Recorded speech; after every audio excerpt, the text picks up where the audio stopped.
In this video, we're going to learn how to use the substitute function. The substitute function is pretty self-explanatory in that it replaces existing text with new text in a text string. Let's see it used here in my example. Here I have a column of events and then a column of the cities and states those events are going to be hosted in. I see that I have my city first, a bar, and then the state after that. And I want to go ahead and replace that bar with dashes. So I'll start here in cell D6.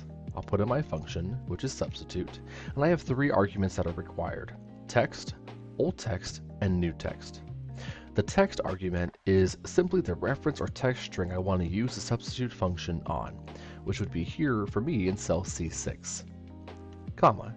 Next is old text. This is the current text I have in my text string that I want to use the substitute function on, which would be the bars. So since it's text, I'll say quote, bar, quote, comma. Next I have new text. What is the new text I want to replace that bar with? That's going to be a dash for me. So quote, dash, quote. Close out the parenthesis, push enter, and here we have the substitute function.